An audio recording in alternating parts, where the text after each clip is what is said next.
We'll see if standing here makes my voice loud enough. I tend to have a light voice, and so I might actually pull this off, hold it in front of my mouth. Well, the topic that I'm speaking on today is order, Feng Shui of the mind. What is Feng Shui? Are most of you familiar with Feng Shui?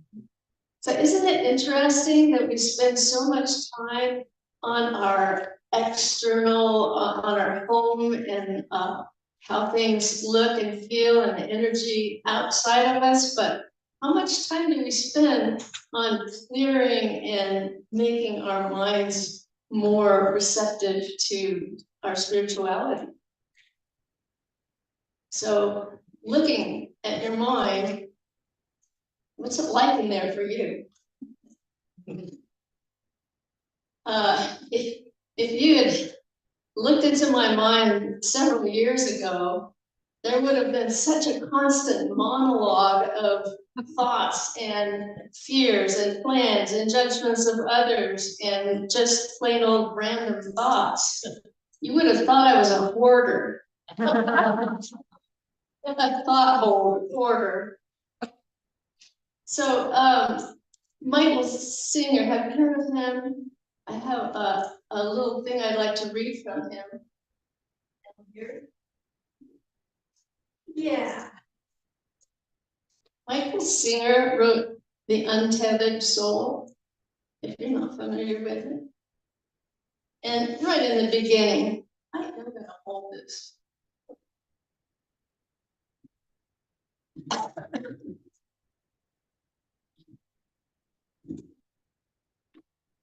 Perhaps. Right in the beginning, he says this: true personal growth is about transcending the parts of you that is not okay and needs protection. This is done by constantly remembering that you are the one inside that notices the voice talking. That's the way up. The one inside who is aware that you are always talking to yourself about yourself is always silent. It is a doorway to the depths of your being to be aware that you are watching voice talk. Watching the voice talk is to stand on the threshold of a fantastic inner journey. If used properly, the same mental voice that has been the source of worry, distraction, and general neurosis can become the launching ground for true spiritual awakening. Come to know the one who watches the voice, and you will come to know one of the great mysteries of creation. When I read that, I thought, well, okay, I'm going to tap in and listen to that voice. And so I just sat down and I said, okay, voice inside my head, what do you have to say for yourself?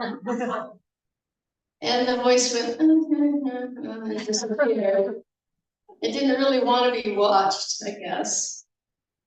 But since then, I've learned to identify myself more with who I truly am and to let the voice go down.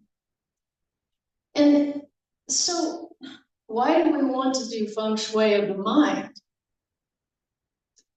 It's because in order to make a pleasant place, a welcoming place for us inside to be in communication with our spiritual side and with our true desires, we need to be in alignment with our higher self and our higher purpose. And in order to have that alignment, we need to work on our energy throughout our mind, which will then radiate out and affect us in our lives as well. When we're out of alignment, we cancel out our deepest desires, like we shoot ourselves in the foot. And you probably also are aware that our mental state and what we're thinking is affecting our physiology or how we feel in our body, and vice versa. How we feel in our body affects our thinking. So it is really good to be able to have some tools to work through this and make our energy smoother. We have tools for this. One is grounding. Does everyone know about grounding, what grounding is, how to do it? I think it's probably something that you're familiar with. Sometimes, for me at least, it's something I forget to do though. And so I like to keep reminding myself and others. And then there's the universal energy of inviting energy to come down from above and through us. And I'll take you on a little trip afterward, after my talk, to just let that become real. So the way to deal with some of the things that people do in Feng Shui, one of the first things you need to do is get rid of the clutter. And so a lot of what I'm talking about is going to be about mental clutter. So look at the thoughts that float through your mind. And there's a thought stream, and that thought stream, it just burbles along. It kind of has an ongoing description of what you're doing and what's going on outside of you and what might be a threat and on and on. A lot of that is fine. It goes right past you and it doesn't stick. So it doesn't really, it's not something you need to pay attention to. But then there are the thoughts that stick. And those thoughts affect your emotions. And so that is what you need to look at. Already need some. Let me sit down. Good. So one of the first things they do in Feng Shui is they talk about taking items to clear the clutter, and you look at them and you ask yourself, how they make you feel. And the same goes for your thoughts. So when you have thoughts that are either recurring or come up and they're in your face as opposed to ones that are just passing on by, the thing to do is look at them and ask yourself, is this mine? Is this mine to have? Or is it necessary? And how does it make me feel? And if you have your tools ready, so in Feng Shui, you have bags, right? You would have a bag for what to throw away and a bag for what to give away to other people and what to maybe sell and then what to keep. So your grounding is like your wastebasket. You can let thoughts that you don't really want to have anymore and you're ready to discard, you just let them go down your grounding cord. And when you do that, those thoughts, those energies go down into the center of the earth, hypothetically, and are purified or made neutral. So they no longer have that emotional sting in them anymore. And you don't have to worry about them, right? So there are also thoughts that are happy thoughts that you want to keep, right?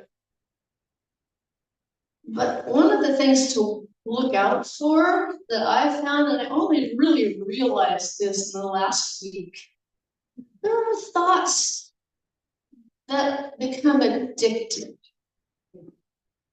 And I noticed this because I was reading the news all the time.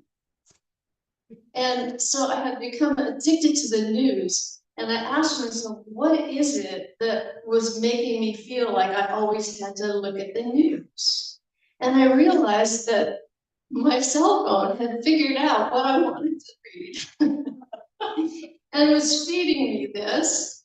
And some of it was very negative, but was making me feel giddy, like there's this kind of satisfaction in seeing others' demise or comeuppance.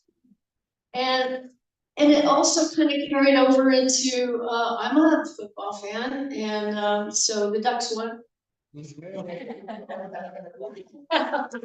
the University didn't win, so it was like this win-lose, somebody's doing better than somebody else. Now we've got this comparison thing going. And so I just thought it might be worth mentioning that just because a thought makes you feel good, is it an addictive thought, and what's behind it? So you need to kind of look into what the driver was for having that thought. And for me, actually, I finally realized when I looked into it carefully, was that there was a part of me that felt not good enough. And so better than was like, it was seeking. And it was kind of like a sucking vortex. If I'm not good enough, demanding to see it. So as better than. And I'm only bringing that up in the context of Feng Shui of the mind to remind us that it's not just, oh, I just only want happy thoughts. And examining our thoughts means going further than just like, oh, well, that made me smile. And decluttering also does not mean sweeping things under the rug. So there are issues that people have that we like to cover up, and we don't want to look at them. So looking at our thoughts and our emotions is also a matter of welcoming all of our emotions so that we can really take a look at them and see what's going on there. And when we have emotions that are uncomfortable, then actually Michael Singer talks about this a lot. The idea is to let those flow through you and all the way out. So instead of going, oh, I don't want to think about that, go ahead, think about it, let the emotions come through and watch it dissipate. And the way you watch it dissipate is another little tool. I learned this, I don't know, about 6 months ago, I guess. And you've probably done it before, you've maybe heard of it before. It's just a breathing exercise. So as you're letting these emotions flow through you, breathe through your belly. Don't try to hold it in. Breathe through your belly and in through the nose and out through the mouth.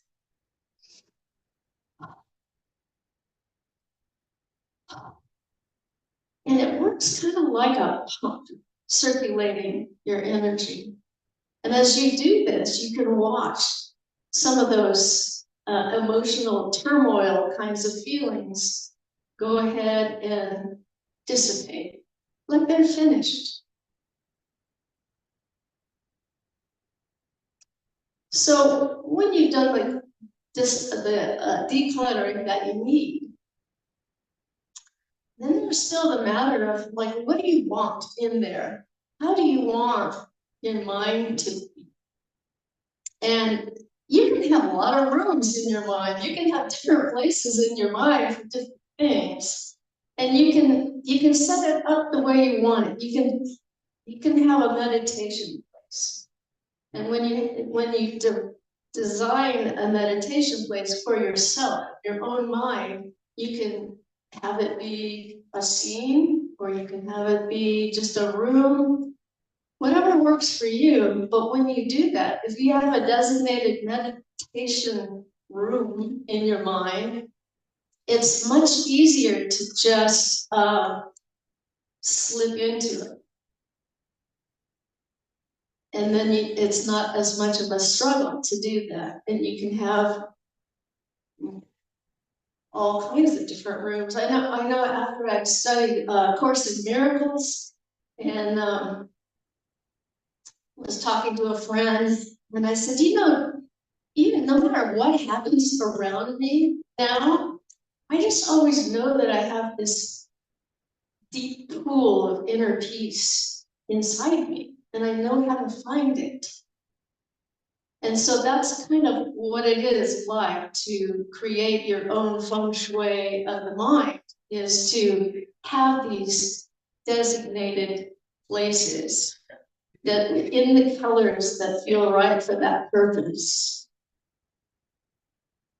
And also, and you can find your way to them by designating the times that you will do them. Like, if I get up in the morning, what am I going to do? What room will I enter in my mind? And it might be a meditation room, or it might be a planning room where I plan my day. And that might be a different color, maybe blue and yellow or something. So speaking of timelines, I'm gonna take a little diversion because also order is about time.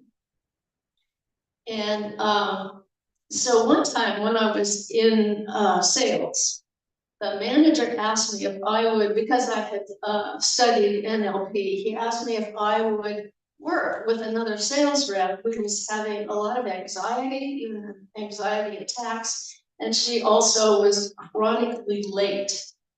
And so we sat down to talk. And I asked her what's going on for her, what it's like when she sets out for her day. And she told me, well, I have to do this and I have to do that, and I have to give a t-shirt to this guy over in the university. We were in scientific sales. And it did sound very cluttered. And I asked her what her timeline looked like.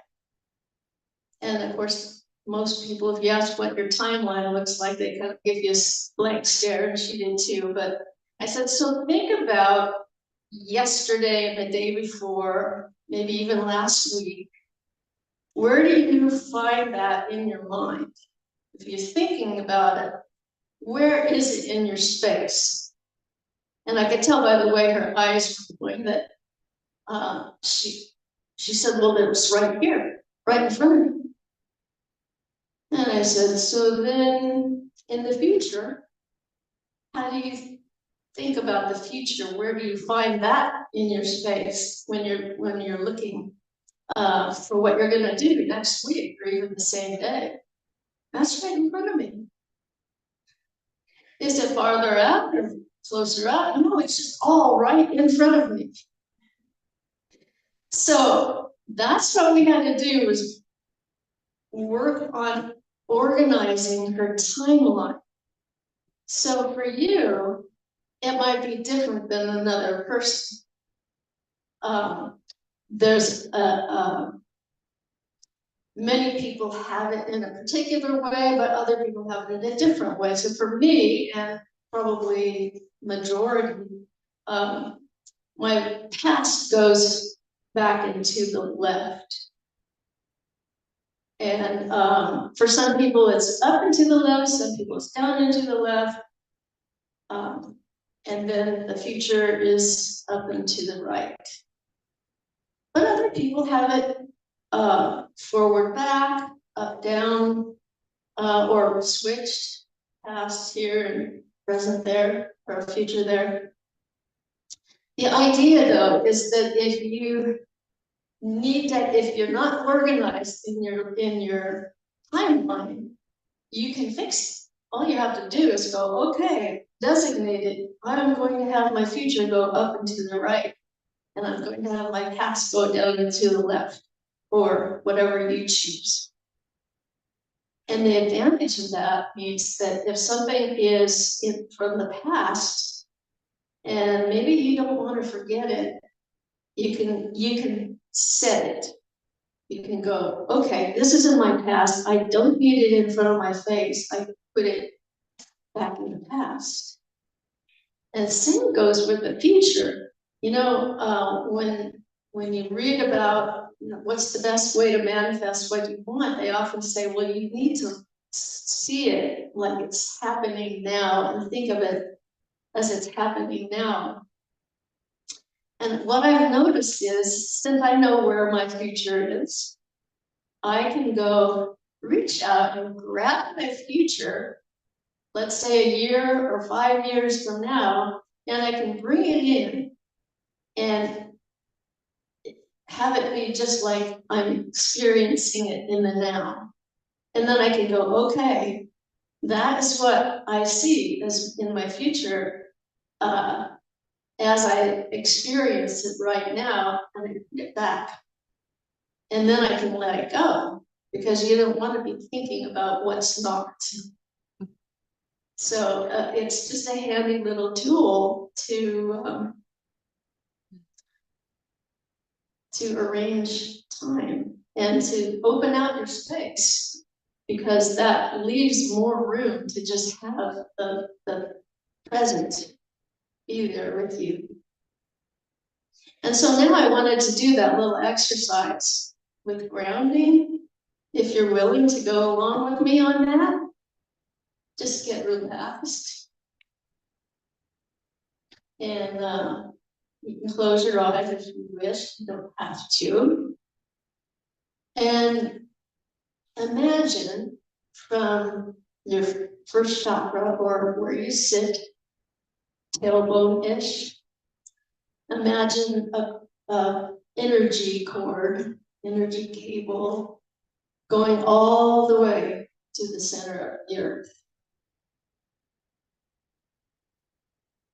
And let anything that's not yours and that you don't really want to hold on to right now, just let it slip down that energy cord right down to the center of the earth, where it can be purified.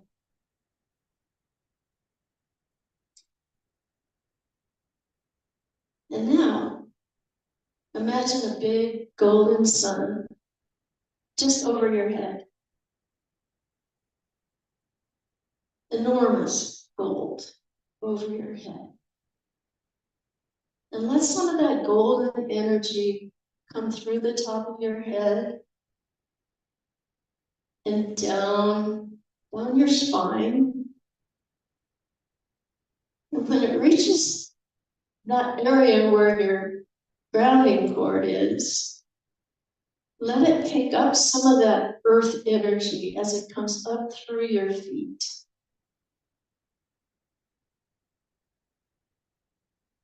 And bring the whole golden light with the earth energy up the front of you, through your solar plexus, your heart, shoulders. Some of it's going to come out your arms and hands. The rest continues up through the top of your head. And as it comes out the top of your head, it spreads like a sprinkler out and fills your aura, that area about an arm's length around you. So now you have a whole cycle of purifying energy. It's like taking a shower internally.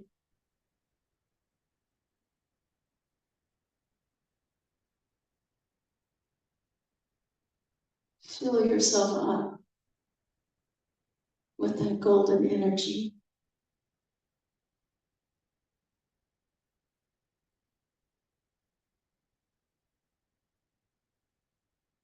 And then with gratitude for that connection, you can come back into your now awareness. Open your eyes when you're ready.